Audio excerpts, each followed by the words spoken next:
प्रधानमंत्री के का नया घर बनाना कि ये पार्लियामेंट मॉडर्नाइजेशन जिस वाक्य का इस्तेमाल किया जा रहा है, दुरुपयोग किया जा रहा है, वो हो रहा है। नॉर्थ ब्लॉक साउथ ब्लॉक को बंद करके हटा के नया बनाना, ये प्रयत्न किया जा रहा है देश के नाक के नीचे। मोदी महल किसकी विरासत को स्थापित करने के लिए बनाया जा रहा है? देश ये पूछ रहा है कि आप इतिहास क्यों वापस लिखना चाहते हैं?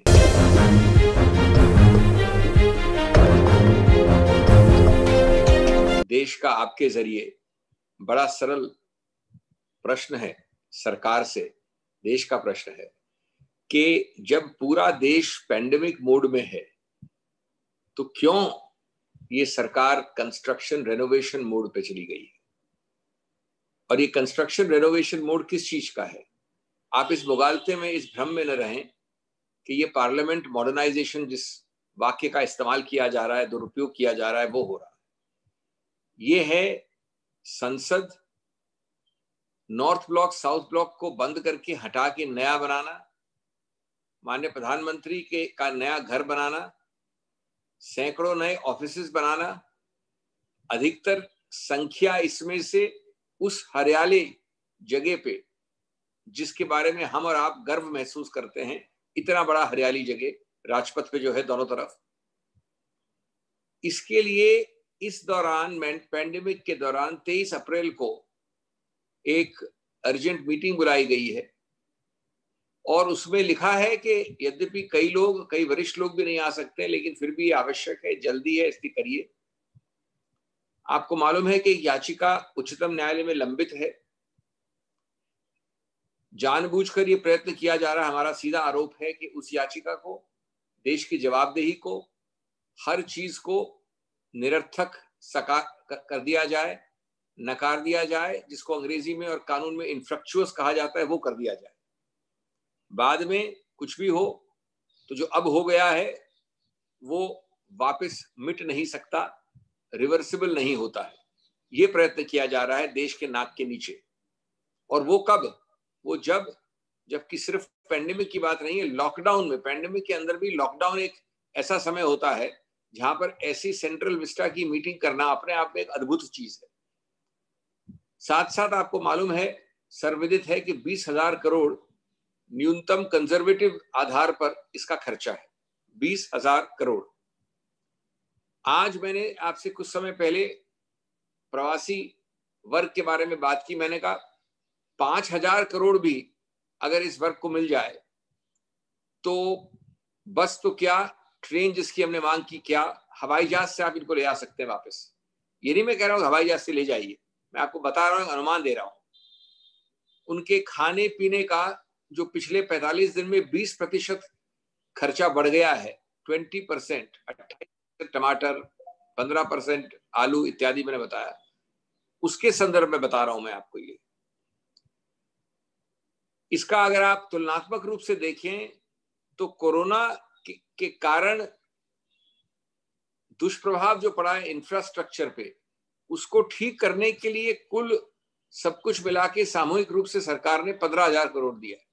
यानी कोरोना से दुष्प्रभावित इंफ्रास्ट्रक्चर, और यहां 20,000 करोड़ के लिए एकदम एक फास्ट बुलेट ट्रेन की तरह काम चल रहा है जो कोरोना से कोई संबंध नहीं रखती।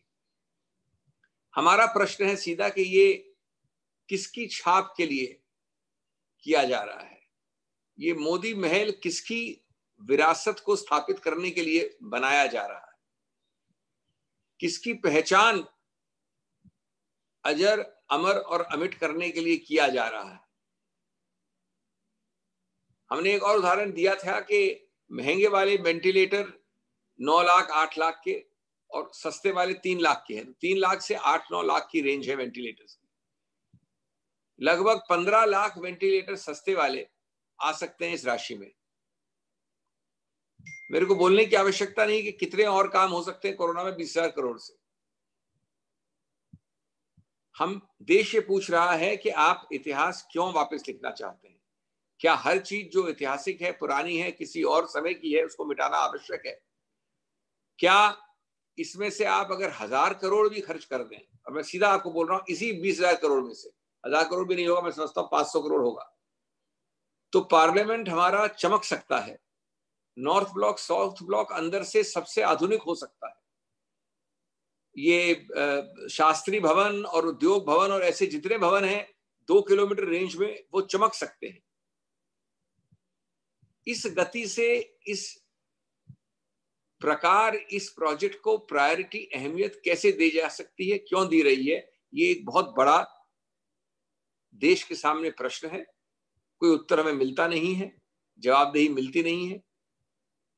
इसके अलावा आप जानते हैं कि प्रदूषण का, ट्रैफिक कंजेशन का, अवरुद्ध होने का, ऑब्स्ट्रक्शन का, दिन प्रतिदिन हैरेसमेंट जो होगा आम आदमी को गाड़ी चलाने में, 2 महीने में इतने बड़े प्रोजेक्ट के लिए चुनाव करना पूरी टीम का, पारदर्शिता आपके सामने है कैसी होती है।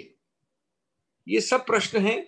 कम से कम या तो सही घोषित कर दीजिए, आपने जो घोषित की थी ये कोरोना के पहले, इसमें कोई शर्म नहीं होनी चाहिए। अब कोरोना के बाद जब शुरू नहीं हुआ कुछ काम, तभी इसको स्थगित कर दीजिए, रोक दीजिए, कुछ तो करिए।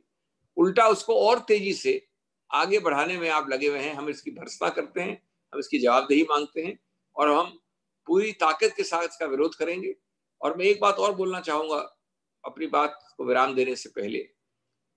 हमारी मांग है विनम्रता के साथ उच्चतम न्यायालय से कि जल्द से जल्द इसके इंफ्रक्चर्स होने से पहले, इसके ऐसी गति पकड़ने से पहले कि उसके बाद ये रिवर्सिबल नहीं हो, इसको बदल नहीं सके, उससे पहले इसका निर्णय करें, इसको ध्यान से देखें और इसको अहमियत दें। धन्यवाद। चैनल को सब्सक्राइब नहीं किया है तो प्लीज सब्सक्राइब कीजिए और ताज़ा अपडेट पाने के लिए बेल आइकन को दबाना ना भूलें।